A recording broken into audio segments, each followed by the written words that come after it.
Saludos cordiales, bienvenidos. Ahora les vamos a hablar sobre el tema de glomerulonefritis. Para empezar, debemos saber algunos conceptos de la glomerulonefritis.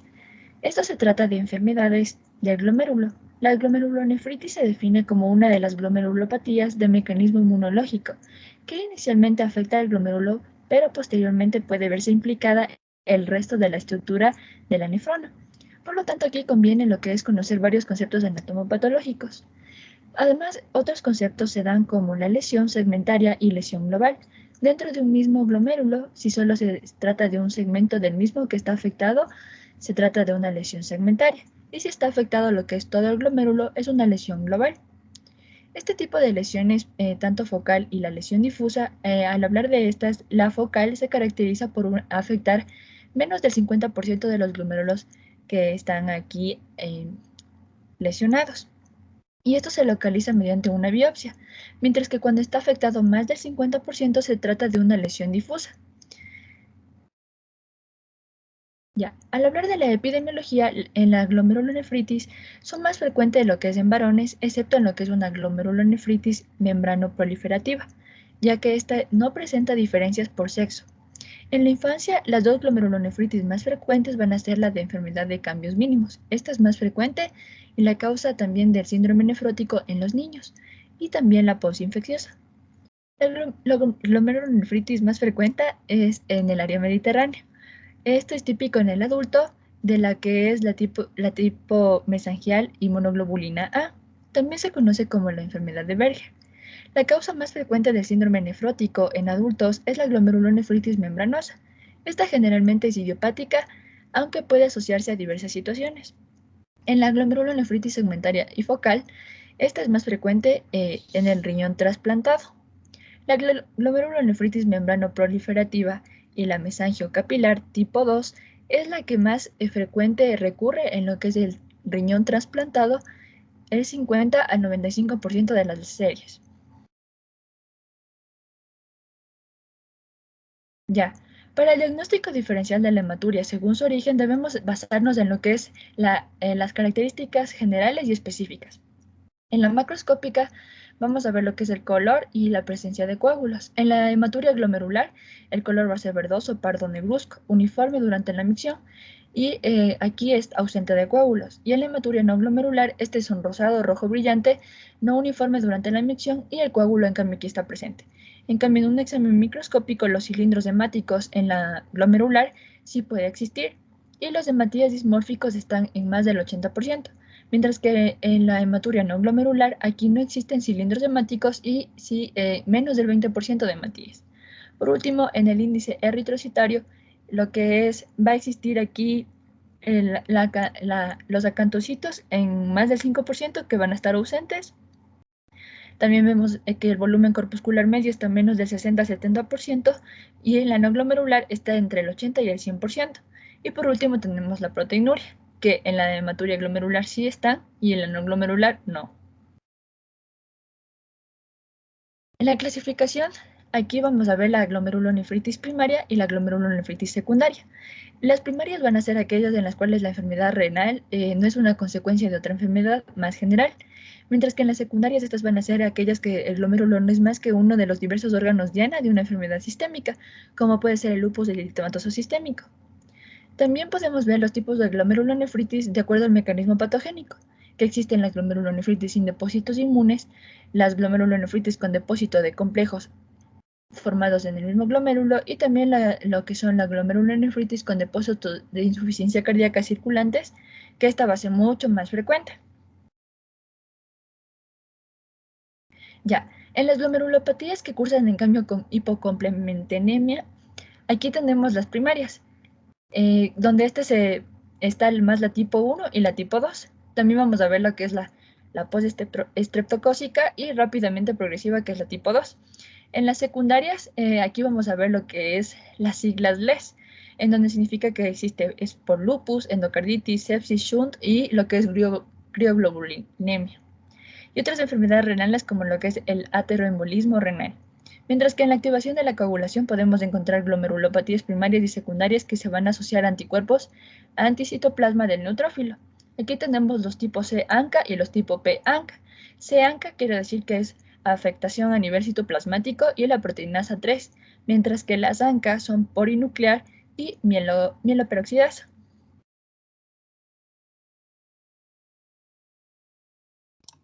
Ahora vamos a hablar acerca de lo que es la glomerulonefritis rápidamente progresiva, extracapilar o en semilunas. En su etiopatogenia tenemos que la membrana basal se rompe por un mecanismo inmunológico y es así que va a permitir la salida de sangre al espacio urinario, provocando esta glomerulonefritis.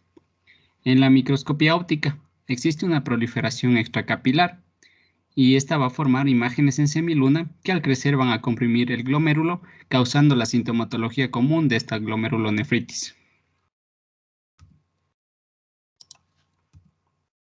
Aquí vamos a encontrar que pueden existir tres tipos de esta glomerulonefritis. En la tipo 1 vamos a tener que esta es producida por autoanticuerpos antimembrana basal glomerular.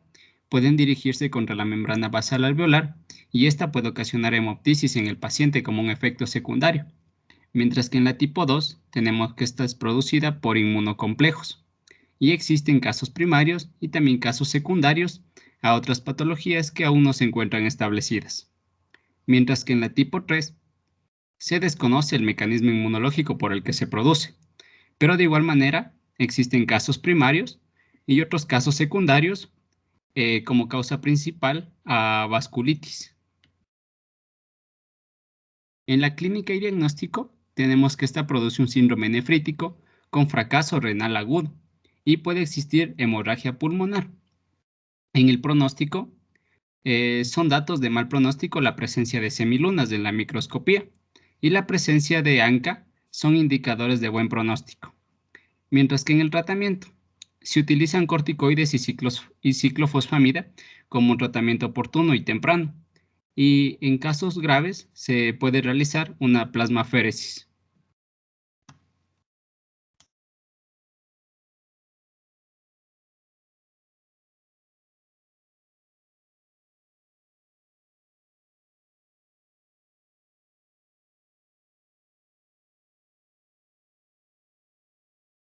Ya, continuando con la glomerulonefritis postinfecciosa endocapilar difusa o proliferativa exudativa. Ya, en cuanto a la etiopatogenia, esta se produce por inmunocomplejos desencadenados por una infección, generalmente por el estreptococo betemolítico del grupo A. El foco infeccioso es un 10% desconocido, siendo lo más frecuente el faríngeo y el cutáneo. En cuanto a la microscopía óptica, esta se observa una exudación y proliferación celular en todo el glomérulo y va a ser difusa.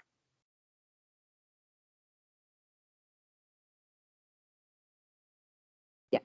En cuanto a la inmunofluorescencia, bueno, se van a ver depósitos granulares de C3, IgG y de fibrina en toda la zona del glomérulo, tanto endoteliales y subepiteliales.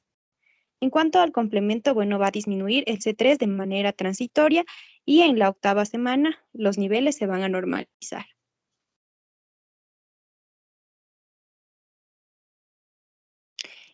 En cuanto a la clínica y el diagnóstico, bueno, es más frecuente en la infancia, en un pico de incidencia a los 7 años de edad y predomina en varones.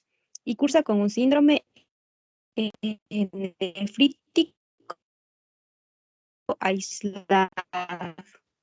En cuanto al diagnóstico, se va a ver que disminuye el C3 si es activo de estreptococo betemolítico del grupo A en un exudado faríngeo o de la piel y generalmente no precisa de biopsia.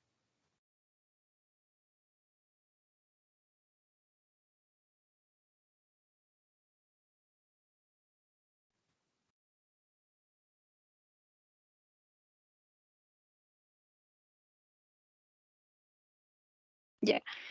En cuanto al pronóstico, generalmente es bueno y el pronóstico bueno, es peor en los adultos, dura más de 8 semanas y cuando la proteinuria alcanza el rango nefrótico. En cuanto al tratamiento, solo el tratamiento en las primeras 36 horas de infección puede impedir el desarrollo de una glomerulonefritis. Una vez que aparece, el tratamiento es solo sintomático y hay que dar diuréticos y fármacos antihipertensivos. Y si si fracasa el tratamiento conservador, está indicada la diálisis.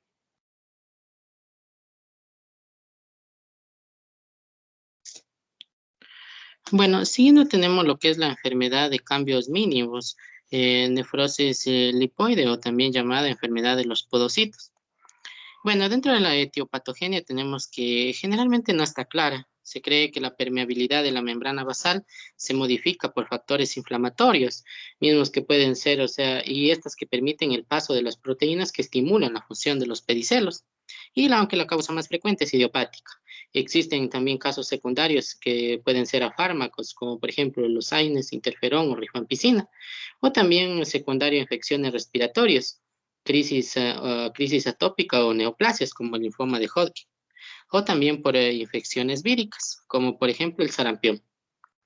Dentro de lo que es la microscopía óptica tenemos que únicamente se observa la nefrosis lipoide, o sea, las gotas lipídicas de las células tubulares. El glomérulo es normal, por lo que muchas veces, o sea, la biopsia se informa como normal. En la microscopía electrónica se observa lo que son los pedicelos de la célula del epitelio visceral, o también llamados los podocitos, que se fusionan, lo que se visualiza como un borramiento difuso de los podocitos. Dentro de lo que refiere a la clínica y diagnóstico, en sí esta es la causa más frecuente de síndrome nefrótico en infancia y se encuentra, o sea, la máxima prevalencia entre los 6 a 8 años de edad y cursa generalmente como un síndrome nefrótico puro, o sea, sin hematuria, hipertensión y tampoco hay fracaso renal, aunque puede tener una proteinuria selectiva, o sea, lo que es albúmina exclusivamente elevada. Y en los adultos en ocasiones suele existir lo que es la microhematuria. La biopsia renal en sí ante un síndrome nefrótico puro no es necesario en los niños, a no ser que exista una corticoresistencia. A lo que refiere el pronóstico, en sí existe una remisión espontánea de entre el 30 y 40% de los niños y rara vez en los adultos. Y el tratamiento consiste en sí en lo que son, o sea, a base de corticoides orales, siguiendo una pauta diaria en sí de lo que son durante 4 semanas y una pauta en días alternos durante al menos otras 4 semanas más. Y se espera una remisión completa en alrededor del 90% de los casos en niños. Tanto en los niños como adultos existe la posibilidad que exista esta recidiva. En estos casos, o sea, se puede repetir el tratamiento o dejar una dosis bajas de esteroides de mantenimiento durante al menos 3 a 6 meses.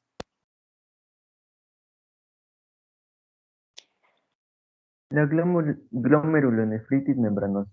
¿Cuánto es su etiopatogenia? Esta va a ser la causa más frecuente del síndrome nefrótico en adultos, incluyendo los ancianos. Se va a producir por una alteración de la membrana basal glomerular debido al depósito de inmunocomplejos subepiteliales que se forman in situ por la unión de anticuerpos contra antígenos de la membrana basal que no se conocen con exactitud.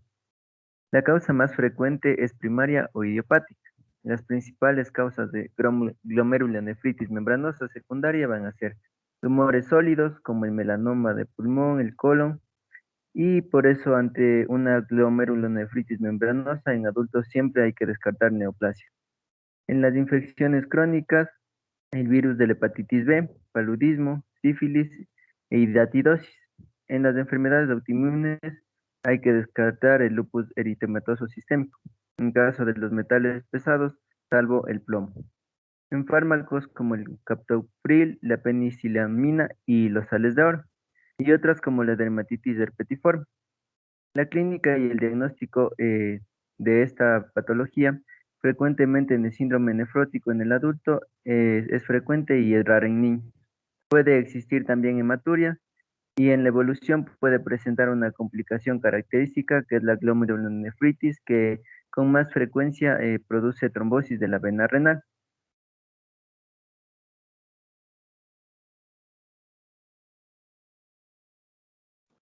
Ahora hablaremos acerca Ahora hablaremos acerca de la glomerulosclerosis sanitaria y focal. En cuanto a su etiología, vamos a ver que esta puede ser primaria o idiopática y que además puede aparecer sobre otra glomerulonefritis previa, demostrando así cambios mínimos o semencial de inmunoglobulina A o secundaria. La forma secundaria también puede aparecer por otras causas. En este caso tenemos, por ejemplo, las nefropatías tubulointersticiales crónicas, que se pueden presentar por los siguientes casos. En el caso de una nefropatía de reflujo, una uropatía obstructiva, una nefropatía por analgésicos y en el caso de los trasplantes renales. También por una hiperfiltración en los casos de un riñón solitario, el transporte renal, el envejecimiento y la diabetes mellitus, así como la obesidad. También puede presentarse por otras causas como lo que es el consumo de heroína intravenosa, por la infección del VIH, en el que la glomerulonefritis es más frecuente en estos enfermos. También por el síndrome de Alport, el lupus eritematoso sistémico, nefritis por radiación y neoplasias. En esta glomerulonefritis vamos a ver que en la microscopía óptica van a existir hialinosis de los glomérulos con una afectación segmentaria y focal. Además, se presenta un engrosamiento de la asa capilar por depósitos de un material hialino eosinófilo y PAS positivo. Además, puede existir lo que es hipertrofia compensadora de los glomérulos menos afectos, fibrosis intersticial y atrofia tubular. En cuanto a la microscopía electrónica, se va a observar un borramiento difuso de las proyecciones de los podocitos. En la inmunofluorescencia se puede existir en ocasiones depósitos subendoteliales de hemoglobina MIC3 y a veces no suele haber estos depósitos y el complemento se va a encontrar normal.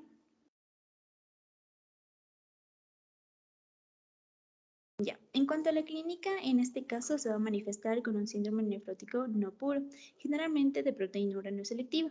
El pronóstico de estos pacientes va a estar condicionado a la causa secundaria y el grado de extensión de la fibrosis. Aquí las remisiones espontáneas van a ser raras. En cuanto al tratamiento, vamos a tener primero el control de la causa secundaria, así como la utilización de IECA y ARA2 para el control de la hiperfiltración y la proteinuria. En los casos primarios también se puede emplear lo que son los corticoides. Y esta lesión recurre a menudo en el trasplante y en ocasiones pocas horas después de haber realizado el trasplante.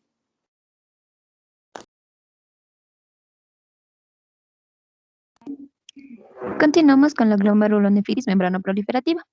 En cuanto a citopatogenia, tenemos que esta puede ser idiopática o secundaria. La forma secundaria puede deberse a tumores hematológicos como mielomas, leucemias, a infecciones como hepatitis crónicas, endocarditis, nefritis o abscesos, o enfermedades autoinmunes como artritis reumatoide.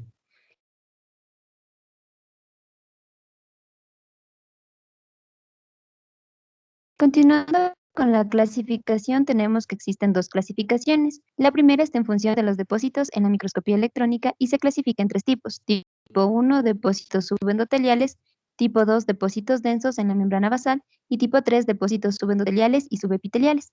La segunda depende de la inmunofluorescencia y se subdivide en dos, mediada por inmunocomplejos y la mediada por complementos.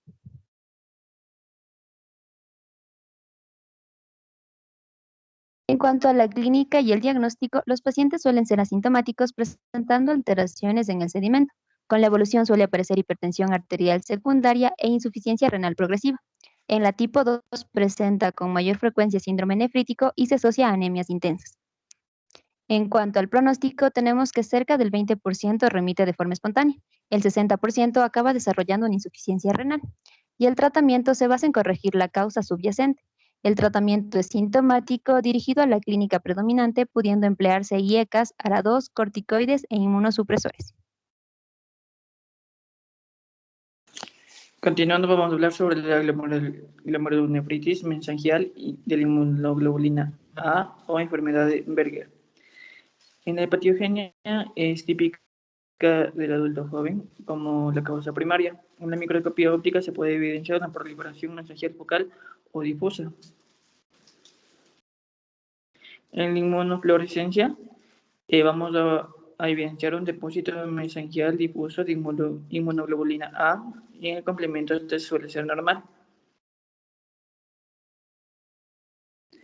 En la clínica y el diagnóstico se presenta con episodios repetidos de hematuria macroscópica recidivante. Al segundo o tercer día se puede presentar de una infección de la vía aérea superior También se presenta lo que es una hipertensión arterial, proteinuria asintomática, síndrome nefrótico o síndrome nefrítico, y el aumento de inmunoglobulina A circulante en el 20 a 50% de todos los casos. En el pronóstico, el 50% de la insuficiencia renal suele ser crónica y terminal, y se presenta un peor pronóstico si existe una hipertensión arterial. El tratamiento de elección es sintomático. También se recomienda el control de la tensión arterial, ya que es un principal factor de riesgo para esta patología. Y también se recomienda un ciclo de corticoides para disminuir la recurrencia o proteinuria. Eso es todo por parte de nuestra exposición de glomerulonefritis. Muchas gracias.